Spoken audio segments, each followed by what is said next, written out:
அனைவருக்கும் வணக்கம். ஓரணியில் தமிழ்நாடு என்ற புதிய பிரச்சாரத்தை சென்னையிலே துவக்கி தமிழகம் முழுவதும் வீடு வீடாக சென்று பிரச்சாரம் செய்ய துவங்கி இருக்கிறது திமுக.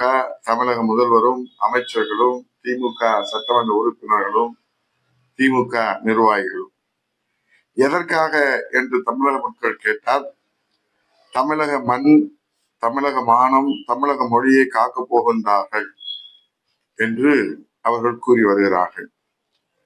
ஸ்டாலின் தான் வராது, விடியல் தர போராது என்ற கடந்த சட்டசபை தேர்தல் பிரச்சாரத்திற்கான பலன் தமிழகம் இன்னும் விடியாமல் கிடக்கிறதே. இதில் மண், மானம், மொழியை காக்க பிரச்சாரம் செய்ய புறப்பட்டு இருக்கிறார்களே.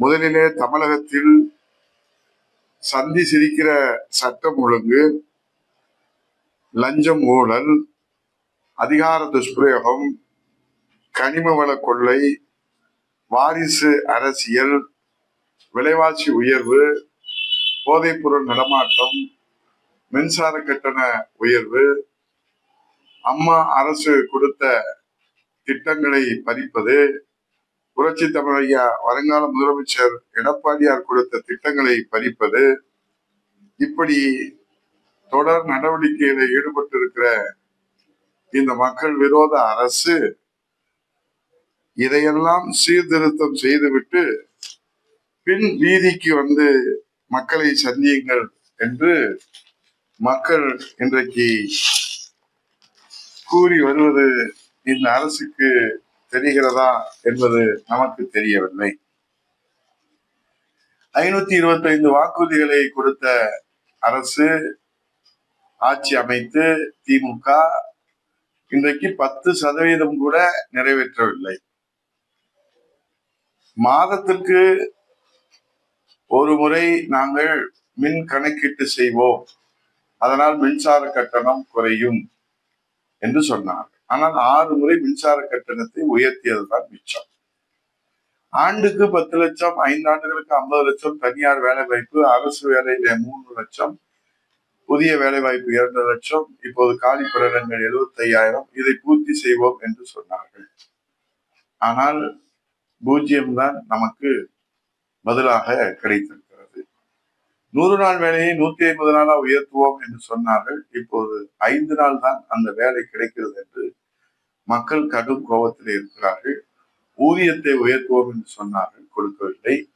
அதே போன்று இன்றைக்கு வேலை வாய்ப்பும் சம்பளமும் நிலுவையில இருப்பதும் இந்த அரசு கைவிரித்து இருக்கிறது.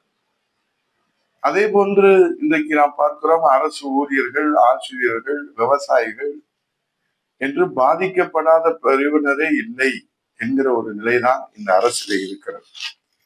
இந்த நிலையிலேதான் மாண்புமிகு புரட்சி தமிழையா எடப்பாடியார் அவர்கள் மக்களை காப்போம், தமிழகத்தை மீட்போம் என்கிற வெற்றி முழக்கத்தோடு எழுச்சி பயணம் தமிழகம் முழுவதும் சுற்றி வருகிறார்கள்.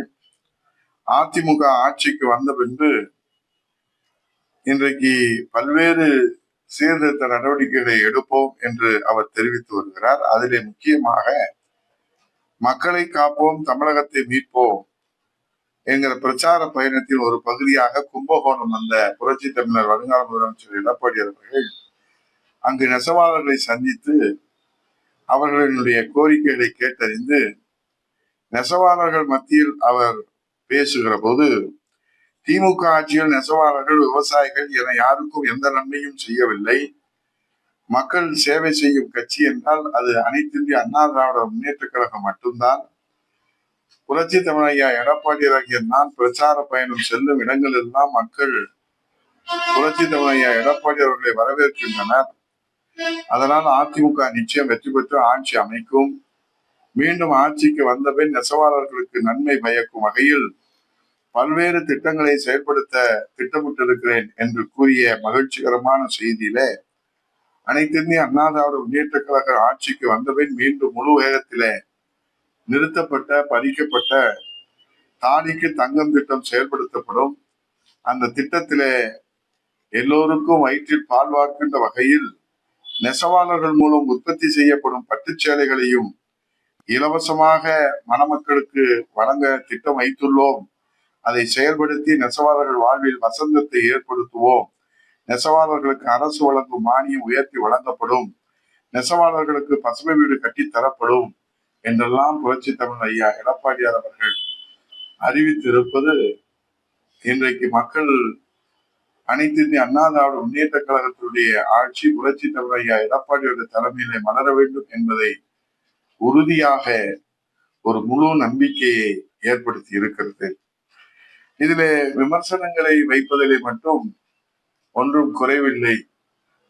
திமுகவுடைய மூத்த அமைச்சர்கள் இன்றைக்கு புரட்சி தமிழ் ஐயா எடப்பாடியார் அவர்களுக்கு ஆதரவு அலை வீசுவதை பொறுத்து கொள்ள முடியாமல் பல்வேறு வகையிலே விமர்சனங்களை முன்வைக்கின்றார்கள்.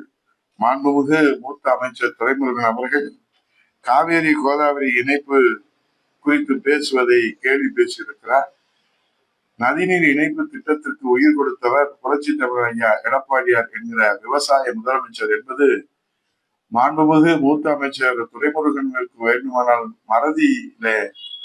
மறதி நோயால் மறந்து போயிருக்கலாம். ஆனால் மக்களுக்கு தெரியும்.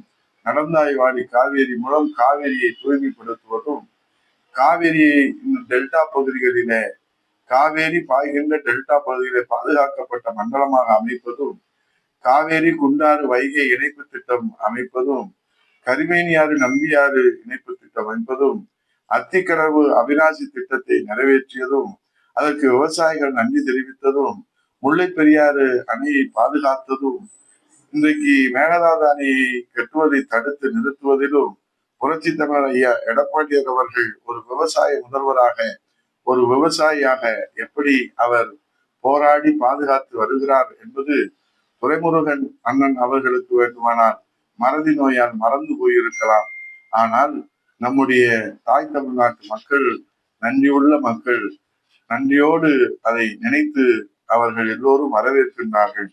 ஆகவே கூட்டணி பற்றி எல்லாம் இன்றைக்கு மூத்த தலைவர்கள் விமர்சிப்பதை தமிழ்நாட்டு மக்களுக்கு புரட்சி தமிழ் ஐயா எடப்பாடியார் அவர்கள் சொல்வதெல்லாம் பொறுத்திருந்து பாருங்கள், கூட்டி கழித்து பாருங்கள், கணக்கு சரியாக வரும் என்பதை போல பொறுத்திருந்து பாருங்கள். அனைத்து இந்திய அண்ணா திராவிட முன்னேற்ற கழக தலைமையிலான புரட்சி தமிழர் ஐயா எடப்பாடியார் தலைமையிலான வெற்றி கூட்டணி ஒரு வெற்றி சரித்திரத்தை படைக்கின்ற நாள் தொலைவில் இல்லை. நன்றி, வணக்கம்.